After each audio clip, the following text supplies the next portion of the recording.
Hello friends, तो आज हम करेंगे 10th क्लास की एक्सरसाइज 8.1 का फिफ्थ सम। हमारे पास क्वेश्चन है given secant theta is equals to 13/12 calculate all other trigonometric ratios. तो हमारे पास जो है secant theta is equals to 13/12 जो है वो है गिवन। तो हमने क्या कैलकुलेट करना है, जितनी भी ट्रिग्नोमेट्रिक रेशोज बाकी है ना वो सारी कैलकुलेट करनी है।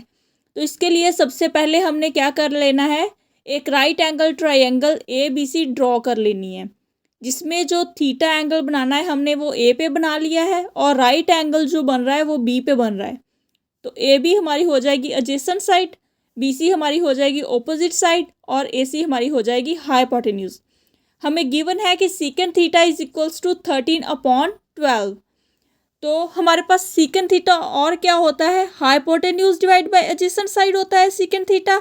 तो इससे हमारी हाइपोटेन्यूज की वैल्यू आ गई है 13 और एडजेसेंट साइड की वैल्यू आ गई है 12।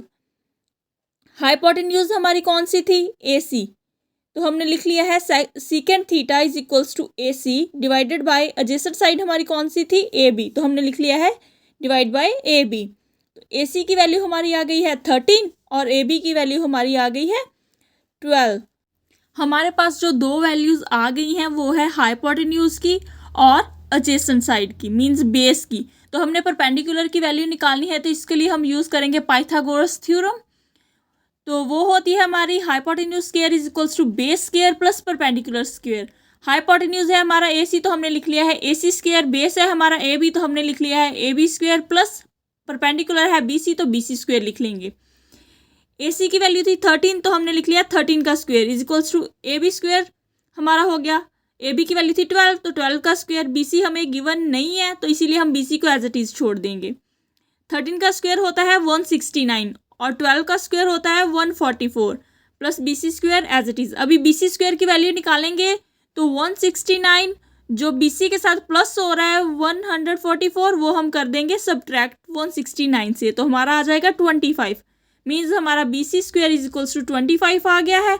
अभी बी सी का स्क्वेयर है जो दूसरी साइड पे जाके हो जाएगा स्क्वेयर रूट, तो हमारा हो जाएगा B C is equals to square root 25।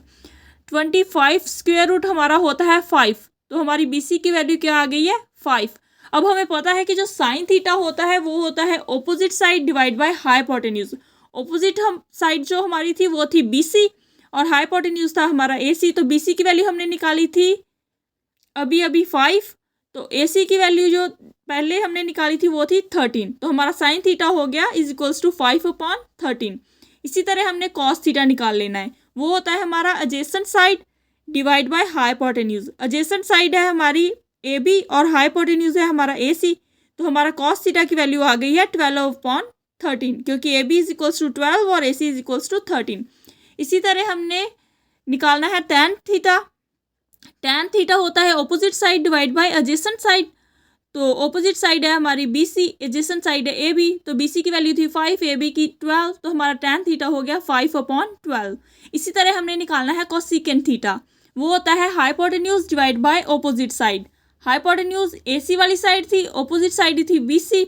A C की वैल्यू है 13 और बी सी की वैल्यू है 5, तो हमारा कोसेकेंट थीटा हो गया 13/5। और हमने इसी तरह निकालना है कॉट थीटा, वो होता है adjacent side divide by opposite side. हमारे पास एडजेसेंट साइड थी ए बी और ऑपोजिट साइड थी बी सी। ए बी की वैल्यू है 12 और बी सी की वैल्यू है 5, तो हमारा कॉट थीटा आ गया 12/5। तो ये था हमारा फिफ्थ क्वेश्चन का आंसर। अगर वीडियो अच्छी लगी हो तो लाइक, सब्सक्राइब और शेयर जरूर करें। Thank you.